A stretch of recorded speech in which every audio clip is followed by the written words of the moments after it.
Welcome to Serious Business on NDTV. 30 minutes of hard business news. One topic, one speaker, and a conversation that's relevant to you. I'm Manvi Sinha Dhillon. Indian households hold an enormous amount of gold, about 25,000 tons, valued at roughly $1.4 trillion. These are numbers that represent what we already know. Indians like to invest in gold, especially middle and low-income households. They find it safe. They see it as a hedge against inflation. They can use it as collateral for raising short-term funds. And all these insights still hold. In fact, they got validated recently in the 2023 household survey by the India Gold Policy Center. But something is changing. Just take a look at what's been happening in the first half of this year. In the period January to March 2023, India's gold demand dropped by 17% compared to the same period in 2022.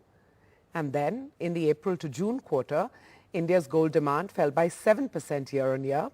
And the drop in the first 6 months of this year is in both jewelry and investments. Is this drop temporary due to high and volatile prices, or is there a structural shift underway? To answer these questions, I'm pleased to welcome World Gold Council's Regional CEO India, Somasundaram PR. Thank you very much for your time on NDTV's Serious Business. Thank you. I'm glad to be here. In the first 6 months of 2023, definitely your data shows, and I'm referring to your reports when I talk about the gold demand falling, the drop is palpable, but is it significant based on your experience? It is significant, let me say that. The question is, are these reasons structural, or are they going to change? Because that's a very, very important question, which we are also trying to address. Because as a World Gold Council, we believe gold plays a very important role in the wealth of the whole world, particularly the middle class, etc. And we don't want the demand in any form to be affected by forces which are not which can be controlled. Let's put it like that, because it'll definitely make many people poorer. So we are addressing this question. The question is this 12% significant? First half, 17% in the first quarter, and 7% in the second quarter. Overall, first half, 12% without any specific reason. There was nothing like a lockdown or something like that. Is it significant? Absolutely, it is significant. Okay. I just want to break down the immediate causes for these 6 months and your assessment of why you think that gold demand could have been hit in these first 6 months. I'll tell you what I'm referring to. High gold prices, and that, sometimes can act as a dampener for demand. Volatile gold prices, that can act as a dampener for demand. There's also the potential for it to slide, and therefore people hold off on buying gold. Is all of that very commonplace, or are there, those kind of forces at play? Oh, it's very, very common. You hit the nail on the head when you said high prices.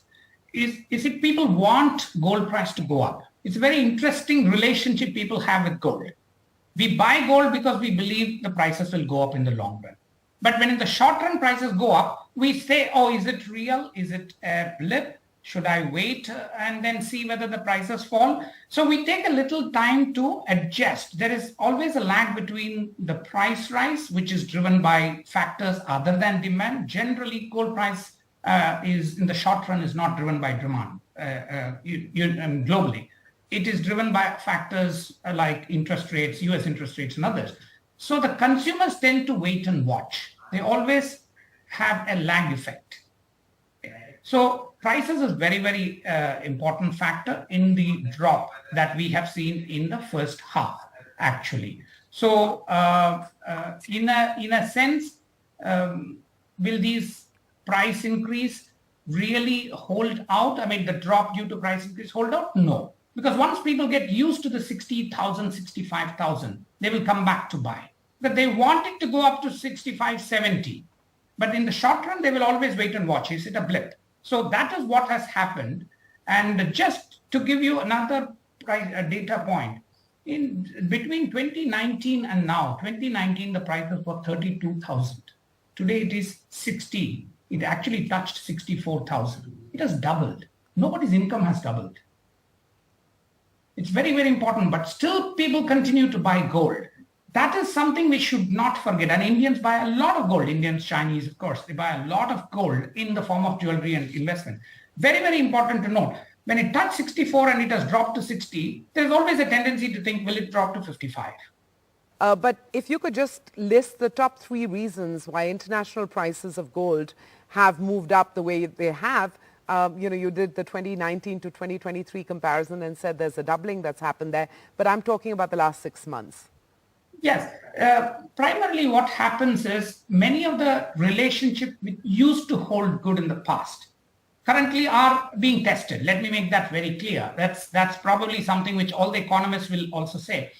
When US interest rates generally rise, and they have been rising, as you know, the rate increases have happened, one tends to expect that gold prices will fall.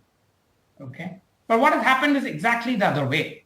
The rates have also gone up, then the gold price has also gone up. Of course, it touched a peak of over 2,000, and the average now has come down to below 2,000. But it is still a very significant rise. For instance, in this quarter, it has gone up. I'm talking about the dollar price. It's gone up by 6% over the last year. It's gone up by 4.5% over the last quarter.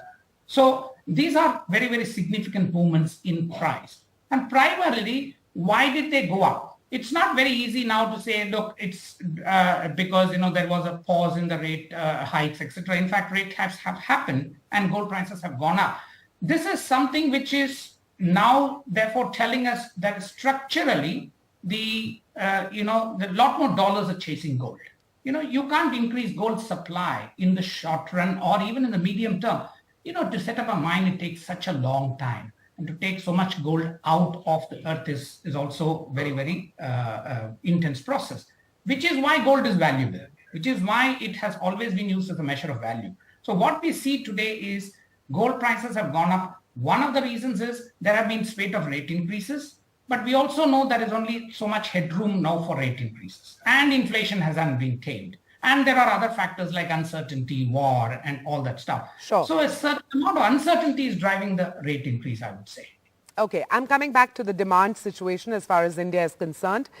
So we've seen somber demand in the first 6 months of this year, but things could change as always with the festive season, Diwali in particular. And I wanted to get a sense from you on what the full year 12-month outlook is looking like for demand for gold in India. See, last year it was 774 tons. Okay. This is new gold. This is not old gold for gold. This is new gold. People pay cash to buy gold. The year before, when we had actually the second wave in the second quarter, we had one of the best fourth quarter because the lockdown was eased up and people came out with a lot of money they had saved, etc. That was 797 tons. Last year was 774 tons. We believe this year, given the fact that the half year has just been 12% lower, we believe it will be lower than last year. The maximum could be 750 tons. We believe it could be in the mid-range of 650 to 750. Okay. Which is why I want to take a deeper dive into some new territory here. I want to ask and examine the fundamental question of whether there is a structural shift that's taking place in India on the demand side. You got a younger demographic, they are much savvier, perhaps they're more aware of financial or investment options beyond the traditional gold. And nobody's disputing how gold has stood the test of time as a hedge against inflation, as a safe deposit, investment, even collateral for meeting any short-term funding requirements. But there is also this new demographic. There is also the government's push towards financial inclusion, banking for the unbanked. Are you thinking about whether these factors could be sort of eroding demand for gold at the margin currently? It is probably easier to think it should, but let us look at examples of countries which have advanced slightly higher, and even the most advanced country, which is Germany. Okay? Most sophisticated financial markets, everybody would agree. Yes. Clearly, a lot of financial awareness, a lot of women employed. It is one of the highest gold consuming countries in per capita terms. It's probably 4 or 5 times India and China's. All right, because there is a certain tradition of buying gold after the First World War. What has happened to them? There is a tradition of buying gold in Germany, which continues even to this day. Let's look at another country which is closer to us, which has a similar love for gold, China. Definitely economically, they have gone a little ahead of us, and they still have a lot of demand for gold, despite the fact that, even their financial inclusion, etc., has progressed very well. There also, definitely millennials do tend to have a certain passion for financial products, and also therefore the industry is probably coming out with innovation like, lightweight jewelry, 24 karat jewelry, all kinds of things. It's not easy to sell the same thing to them, but to say therefore that gold, particularly in the Indian context, is losing flavor, it's a little difficult. People would like to jump to that conclusion. I didn't say losing flavor. I said at the margin, could there be a structural chipping away? Yes. See, we have still a large number of people to come out of poverty line. Let's look at it this way. When a family comes out of the poverty line, what would be the first asset class they would buy? They would access. It's gold, right? We see it everywhere. And in fact, gold matters more to them than to the people higher up, because they could go into diamonds, they could even invest abroad. Yes. As even the ex-RBI governor has said, this is the dollar asset. That's why it's against inflation, etc. And all we have seen in our lifetime is that gold prices continue to go up. It may stay stagnant for 4 years, it might go up. So you ask any grandmother, she will pass it on to her daughter. The daughter will pass it on to her daughter. I talked at the outset about the tremendous size of private holdings of gold in India and what that value is. But is there now scope for deeper monetization or financialization of gold? And let me use a sort of simple words to describe what I mean, where, you've got this asset gold, and if you monetize it, you're meeting the new or more advanced financial sector seamlessly. So you're still holding gold and you're able to translate it into financial sector benefits for yourself. I'm sure you see the value in that. The underlying is gold. At what pace is it happening in India? Yeah, I think you have put it very nicely. The first thing is, how do you monetize it? It brings into the mainstream. Yes. But for that, you still hold gold, but it is held by people who otherwise hold your money, banks. So the first thing is, for that, banks have to get a lot more deeper into gold. And they're not currently. We are not, for various good reasons, but that has to first change. You can't push it from the consumer angle alone. We have a monetization scheme, which is very good, I would say, but there are some tweaks and some catalysts required. One of the catalysts must be that banks must enter into gold-based financial products. Second must be the fear that, you will be questioned if you bring your old gold jewelry. I think there are solutions to all that. But if these two can be addressed, I think we will have the best of both the worlds. As you rightly said, you hold gold, but not necessarily always in your private vault lying unused. You could even you could even earn interest on your gold holding, which means the mainstream financial institutions should use gold as a financial product. We have done very well in gold jewelry loans. Let's look at it. India is one country where institutional lending against collateral of jewelry is excellent. One of the best. You just walk in, walk out 20 minutes. Of course, the NBFCs have done a fantastic job there. We haven't done the same thing in actually monetizing gold. We have just done collateralized monetizing. We have not done deposit-based monetizing. I think we can do it if we want to. We can use technology. There is a big scope. But just take 30 seconds to explain exactly what this revamped gold monetization scheme is for the benefit of our viewers. Sure. Essentially, you just take your old gold jewelry, you get it melted into a standard form because it could be on different purities. There are purity collection centers. And in simple terms, once you have done this, you can place it with any bank of your choice and they will open an account which will be in gold terms. So you put 100 grams, whatever, they give you 2%, 2.5%. So you 1 year later, you get 102.5 grams, that kind of stuff. So there are 3-year deposits, there are 7-year deposits. Generally now it's being used by temples, a couple of temples who have surplus gold. So this is the scheme. Well, that's the ideal as well, but as we've already touched upon, there are some limiting factors right now, mistrust, acceptance by banks on a widespread basis. We're going to take a break. When we return, what we're going to do is present some frequently asked questions. These are derived from the comment section, from viewers, from subscribers on NDTV.com. Simple questions, but pertinent questions pertaining to gold. Serious Business will be back in a moment. You're watching Serious Business on NDTV. We're assessing why India's demand for gold has dropped in the first 6 months of this year. Is it a sign of a structural shift? What is the outlook for demand, keeping in mind where international prices of gold are headed? Well, Somasundaram PR, I'm going to come back to some questions that come from viewers. When and why should one invest in gold given the ballooning options now from the financial products universe when it comes to investment? First thing is gold must be treated as a financial asset, whether it be in the form of a jewelry or bars and coins or sovereign gold bonds or whatever it is. Important thing is to say that 5 to 15% of anyone's portfolio should be in gold. We have backtested this in many portfolios. That kind of a portfolio is always stronger. It is less volatile and the risk-adjusted return is better. Okay? Gold is like an insurance, so don't expect quarter-on-quarter return. It is actually an insurance. When things go bad, gold does very well. 5 to 15%. How do you buy it? When do you buy it? As we said, generally don't try to time gold.